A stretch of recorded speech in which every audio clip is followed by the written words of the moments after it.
Sehingga ketika mereka di dalam pertumbuhan, bergaul, dia tahu memiliki fondasi yang kuat dulu. Ya, tidak tergiur dengan katakanlah uang, mainan, kesenangan yang ditawar-tawarin seperti itu. Kemudian tapi jerat itu membuat dia pertama kali mungkin ya setiap anak-anak yang ditawarin seperti itu suka sekali ya. Shalom Pips, it's Becca here and welcome to Pep Talk from Up Close and Personal Podcast, sebuah program baru dari Menara Doa Jakarta. Baik, beberapa waktu yang lalu gitu ya, dunia dikagetkan dengan penangkapan seorang penyanyi atau rapper terkenal Amerika Serikat yang namanya Sean Combs atau yang lebih kenal dengan P. Diddy atau Puff Daddy. Buat teman-teman atau bapak ibu yang kelahiran tahun 90-an pasti udah tahu ya, every breath I take, every move I made. Itu salah satu lagunya dia. Dan salah satu yang didakwakan adalah prostitusi atau dalam bahasa Indonesia pelecehan terhadap minor, anak-anak di bawah umur gitu ya. Yang sebagaimana kita tahu hari-hari ini semakin jahat, pelecehan terhadap anak-anak di bawah umur itu banget meningkat secara drastis. Nggak hanya di luar negeri ya Bapak Ibu, teman-teman semua, tetapi juga yang kita alami di negeri kita tercinta ini gitu ya. Generasi mendatang yang seharusnya menjadi penerus kita dirusak sedemikian rupa oleh iblis. Nah, kita akan memperbincangkan bagaimana nih gitu ya, supaya anak-anak ini gitu ya, anak-anak generasi kita itu tidak dirusak oleh iblis gitu ya, baik dari roh, jiwa, dan tubuh mereka. Masih bersama dengan Pastor Elke Wijanarko.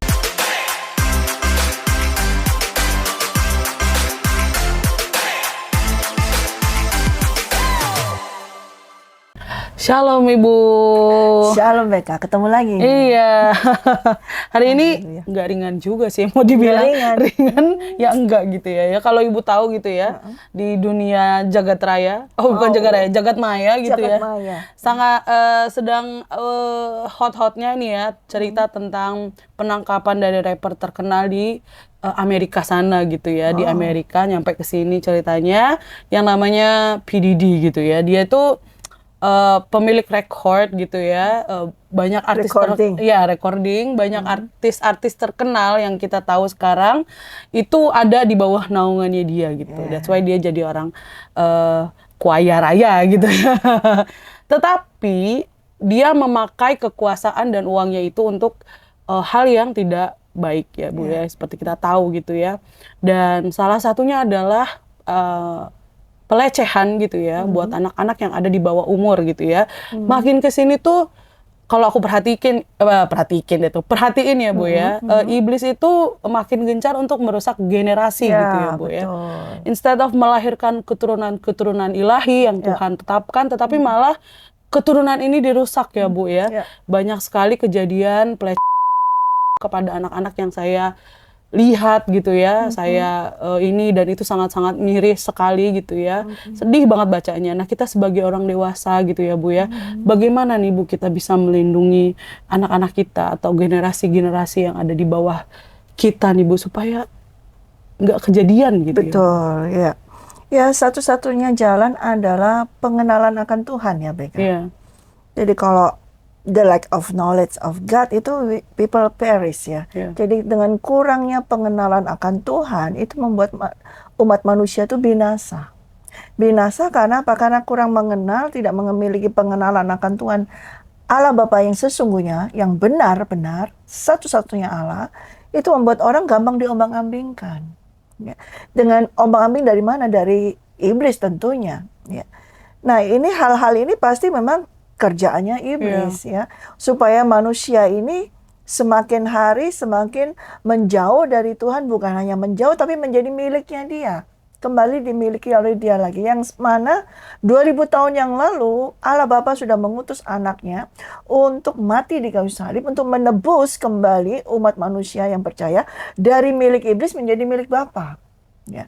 Tetapi dengan berjalannya generasi, abad dari 2000 tahun sampai hari ini, tentunya iblis tidak tinggal diam. Karena itu dia firman Tuhan berkata dia menanti saat yang tepat untuk menyerang lagi, untuk menggoda lagi. Nah, saat yang kapan? Dia sudah tahu kalau dia itu sudah kalah oleh Tuhan Yesus. Tentunya dia akan mengejar daripada orang-orang keturunan dari orang-orang yang percaya kepada Tuhan. Ya.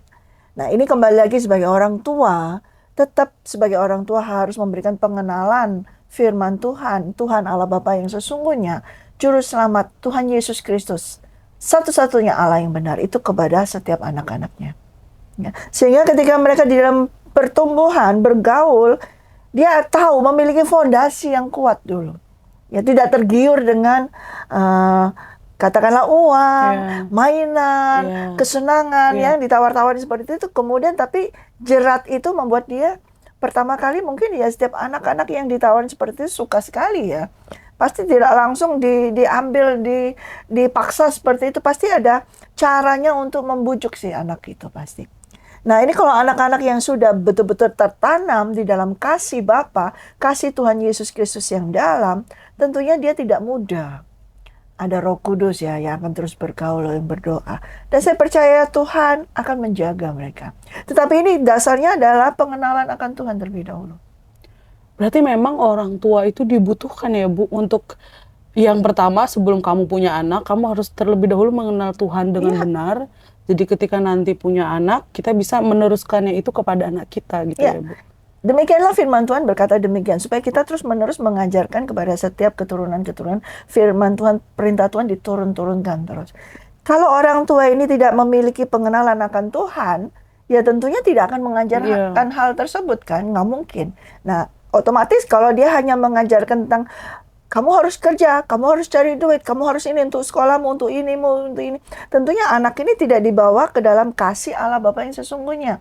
Kasih Tuhan Yesus sesungguhnya, bahwa pemeliharaan kita, yang memelihara kita adalah Bapa itu sendiri, Tuhan Yesus sendiri. Ya, ketika mereka dibilang kamu harus usaha sendiri, kamu harus ini. Nah, ketika saat itu dia harus seperti desperate gitu ya. Kemudian ada tiba-tiba ada orang yang menyodorkan suatu kenikmatan, semuanya sesuatu yang mudah. Wah, ini deh kesempatan. Nah, itu yang membuat dia goyah. Sedangkan firman Tuhan tidak mengajarkan demikian. Untuk kita tetap terus tekun. Ya, berdoa, bekerja, berdoa tekun. Tidak dengan mudah seperti itu. Iya, jadi memang diperlukan orang tua yang sudah dewasa rohaninya ya Bu. Pastinya. Karena kalau fenomenanya adalah yang penting punya anak aja brojol aja tiap tahun tanpa follow up-nya seperti apa. Karena mempunyai anak itu adalah membangun satu generasi ya Bu ya. Betul. Dan generasi bukan hanya generasi yang memenuhi dunia ini saja, tetapi yang betul-betul anak-anak kerajaan surga, itu yang terpenting. Iya Bu, nah kalau misalnya nih ya, kita gitu ya, sebagai mungkin dari pihak gereja atau dari pihak rohaniawan gitu lah ya, bagaimana nih Bu dengan kita menyikapi hal tersebut? Kalau dulu gitu, kalau lagi ada doa anak-anak tuh sekarang aku suka nambahin gitu ya Bu, aku berdoa supaya mereka dilindungi oleh predator gitu ya Bu, karena banyak sekali predator dari online gitu ya, maupun dari keluarga dekat gitu ya, yang tanda kutip ingin merusak kehidupan mereka gitu ya Bu ya. Nah itu bagaimana tuh Bu? Kita yang sebagai dari pihak luar gitu ya, third party gitu ya, mungkin dari gereja atau dari komunitas atau dari rohaniawan, itu gimana kita Bu? Supaya anak-anak ini tetap dilindungi gitu. Kalau dia dalam sudah mengenal Tuhan Yesus Kristus, saya percaya dia masuk dalam perlindungan daripada Tuhan. Jadi yang pada dasar yang terutama adalah harus dibawa kepada Tuhan. Dengan kita membawa anak-anak itu kepada Tuhan, saya percaya berkat daripada Tuhan, perlindungan daripada Tuhan Yesus Kristus sudah menaungi mereka. Dan tentunya kita tidak lepas begitu saja, tetap terus kita guiding ya, tetap kita tuntun dengan tambahnya firman, kemudian kalau misalnya mereka sedang, nah ini kita harus mau menjadi teman curhat atau tempat curhat ya. Makanya kadang-kadang ada orang tua yang terlalu busy, terlalu sibuk, yang tidak bisa mau mendengar curhatan dari anak-anak ini ya. Kadang-kadang anak-anak itu katakanlah cuman pengen duduk aja, didampingin mungkin seperti apa ya. Ya memang kalau sudah beranjak remaja kadang-kadang juga kalau pengen tahuin juga nggak mau juga seperti itu. Nah, ketika itu kita juga harus tahu bahwa kita juga sebagai orang tua tidak bisa melepas, udah biarin aja remaja. Tapi kita harus tahu apa yang dia buka, apa yang dia lihat, apa yang dia baca, apa yang dia ini. Tetap kita sebagai orang tua harus memantau.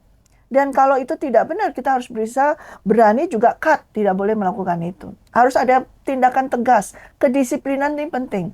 Selain doa, diajak doa bersama dan berdoa sebagai orang tua tentunya pasti berdoa. Tetapi disiplin, kadang-kadang sudah dewasa kok, sudah ini. Tidak bisa, kita harus melihat apa. Nah sekarang kan banyaknya orang tua, anak kecil aja sudah dikasih HP, sudah dikasih tab, begitu ya, udah lihat aja. Biar, nah orang tuanya juga ngeliat itu semua dengan sendiri-sendirinya, supaya nggak ganggu aja. Nah seringkali mereka tidak tahu apa yang sedang dibuka. Ya, mungkin pada saat dia lihat, oh ini cuman, tapi pada saat di kamar, nah itu kita juga harus memantau di situ, harus bersikap tegas, dan juga sebagai orang tua, juga sebagai sahabat, ya, sebagai bukan hanya sekedar aku hanya sahabat teman gini, tapi harus mau mengajar, mendisiplin, mendidik yang keras. Kalau itu hal-hal yang tidak sesuai dengan firman Tuhan, kita harus berani menghajarnya. Ada punishment-nya, ada hukumannya. Kalau kamu tidak mau membaca firman Tuhan, kalau kamu tidak mau ke gereja, kalau kamu tidak mau berdoa, ada apa? Itu sebagai orang tua harus kita lakukan tersebut. Nggak hanya cuman, ayo pergi ke gereja, ayo ini. Kemudian tidak lakukan, kita harus monitor. Itu sebagai orang tua sih. Iya, tapi bukan berarti kayak waktu kita bahas waktu itu di podcast Up Close gitu ya Bu, yang tiger gitu ya Bu ya, yang mengekep enggak gitu, tetapi harus tetap diawasi ya Bu ya. Iya. Diawasi dalam hal gerakan ini harus dibawa ke gerakan, kalau itu sudah tahu berapa itu adalah masuk ke dunia, ya segera tariklah, harus ke dalam kerajaan surga. Nah tapi kalau balik lagi BK, kalau orang tuanya juga di gerakan dunia juga nggak bisa. Ya. Jadi pengenalan akan Tuhan Allah yang sebenarnya, Allah satu-satunya Allah yang benar, yaitu Tuhan Yesus Kristus, itu yang terpenting. Dan pengajaran, pendidikan di dalam firman Tuhan terus-menerus, itu yang terpenting.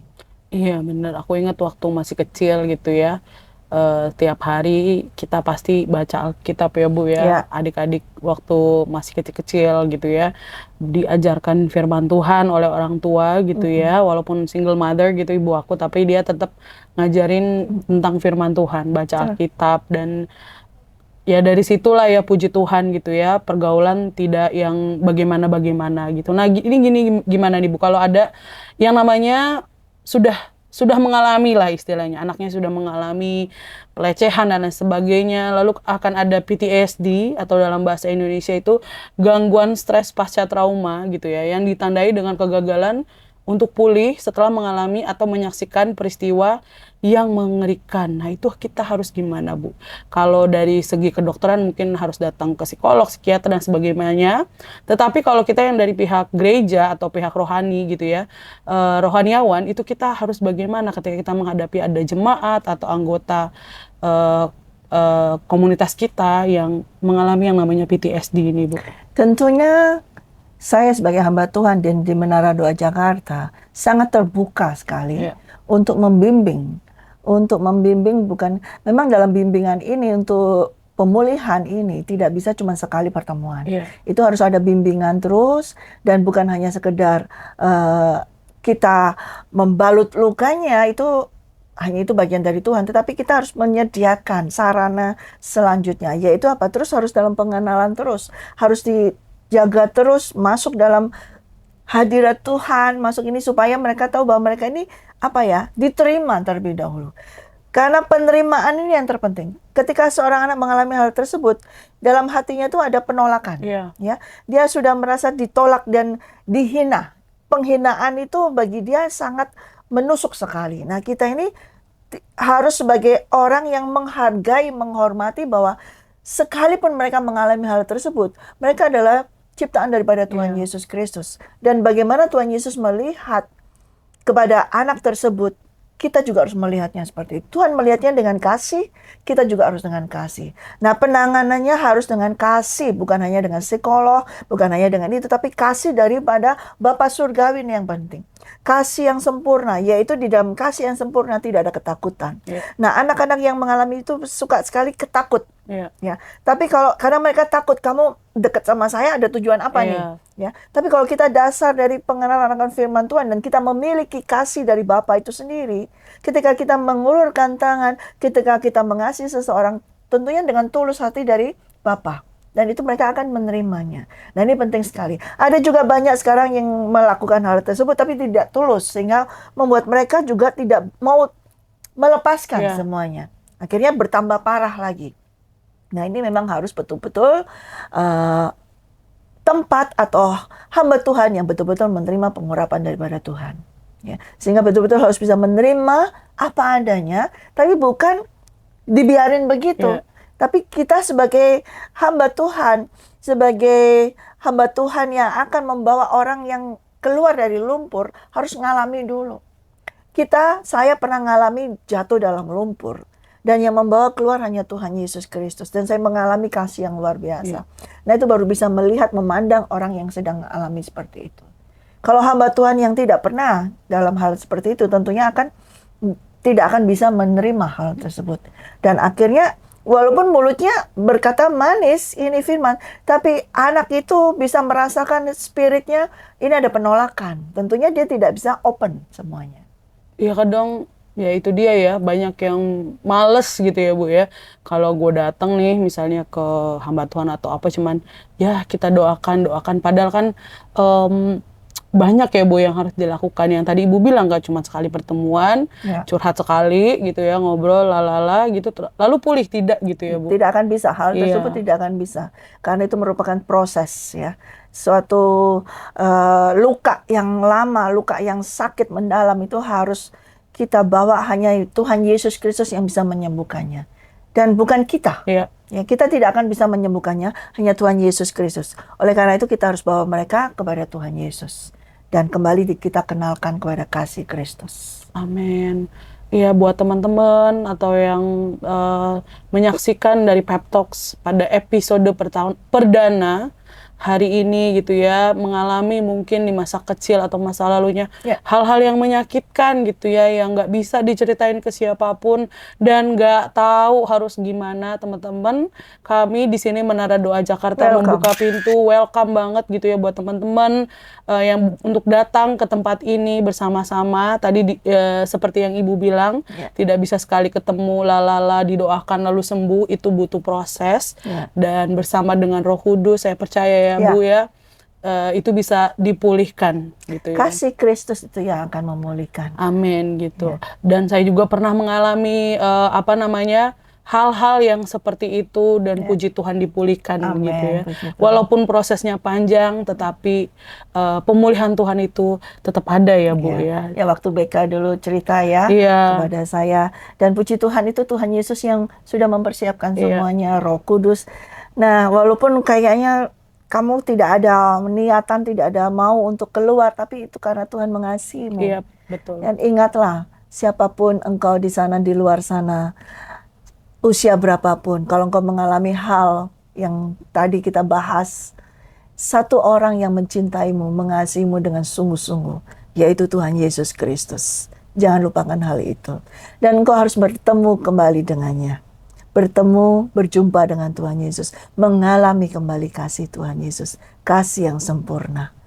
Di dalam kasih yang sempurna tidak ada ketakutan. Amin. Terima kasih Ibu. Sama-sama Mita. Kita akan melanjutkan kembali pembicaraan-pembicaraan kita ya di Pep Talk. Thanks for listening to Pep Talk. See you on our next video. God bless you. See ya.